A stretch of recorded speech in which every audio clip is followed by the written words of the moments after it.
Oil and gas is arguably one of Canada's most important industry. It is in the clothing we wear, it heats our homes, fuels our cars, and even preserves our food products using plastics and containers. However, it is also one of humanity's most topical and environmental significant products. Transporting oil and gas is critical to our way of life and getting the products to where it is needed. There are a few ways to transport oil, such as pipelines, ships, trucks, and most importantly, trains that you can see right here. Railways and trains are a crucial aspect of Canadian history. They revolutionized transportation in Canada. Canadian railways, such as the Canadian Pacific Railway, played a crucial role in expanding the Canadian Federation, specifically in expanding Western settlements.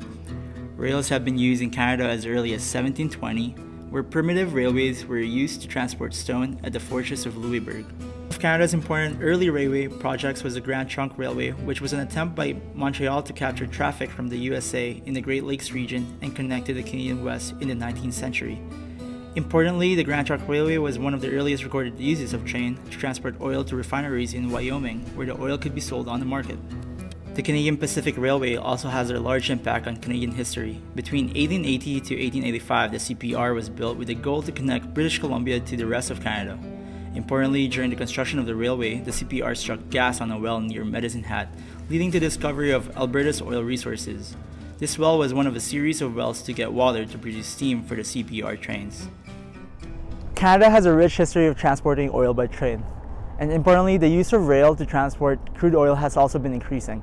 While pipelines have been transporting the most crude oil between Canada and the US, the high oil production outpaced growth in pipeline capacity. Therefore, the use of rail transport has helped fill the gap and supplement the industry. From 2012 to 2021, Canada has been exporting more and more crude oil via train. On average, between 2012 and 2021, Canada has exported 24,000 cubic meter of crude oil per day. That is just under 10 Olympic-sized swimming pools in crude oil exported every day. You might be wondering how this relates to watershed management at all. Well, oil by rail can have direct impacts on hydrology through the disruption of groundwater flow because of the removal of trees. Metals, creosotes, and oil leaks can lead into the sewage systems from old and poorly managed tracks.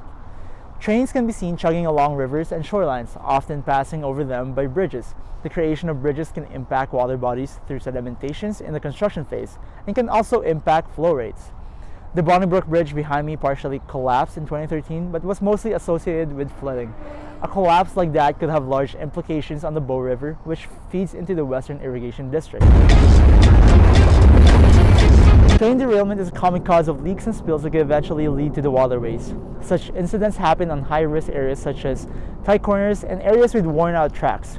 Derailments happen often because of operator errors and track management issues. When it comes to transporting crude oil, special tankers must provide protection from the cargo leaking out or combusting. Traditional tankers such as the DOT-111, which has thin walls and partial thermal insulations, do not properly meet safety standards to ensure that the oil cargo won't spill and start a fire. New tankers are now under better guidelines, such as the TC-117 that you can see right behind me.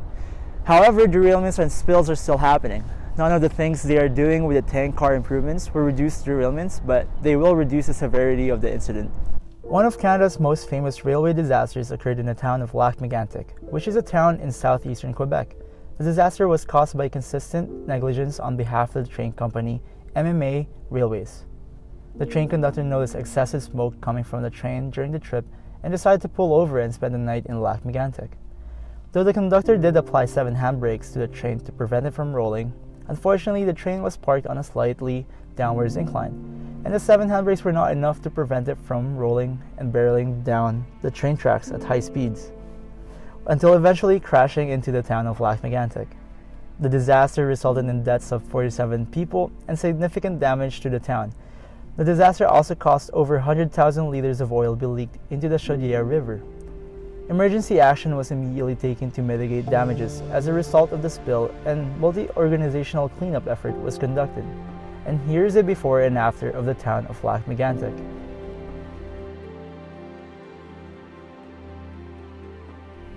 Other spills have also happened in North America, such as in Dogama, Ontario, where almost 700,000 gallons of crude oil spilled into Macamie River. This had large implications on Matagami River system. You can see that some of the tankers are fully submerged in the water. The Matagami First Nations went on to sue CN Rail for $30 million.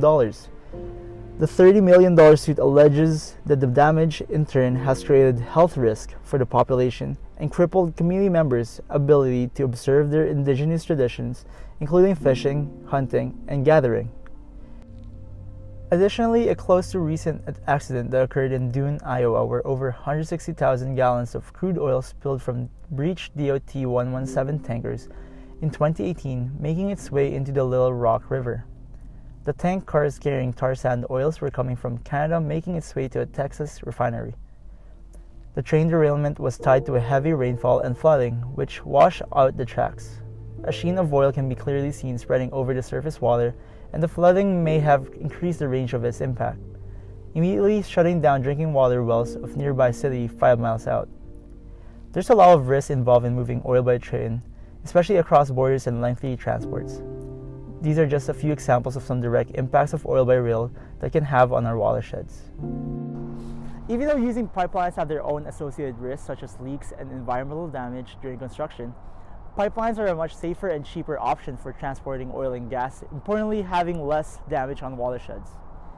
Rising oil and natural gas production necessitates the expansion of our transportation capacity. Despite the risks to watersheds such as leaks and crashes, Canada will still continue to use railways to transport oil and gas products, especially as pipeline expansions are facing public opposition and stiff regulations. However, the future is not all bad with improving technology, upgraded tankers, accountable rail management, stronger government enforcement, and innovations in energy management. We cross our fingers and be optimistic that a tragedy such as the Lac-Mégantic rail disaster won't happen again.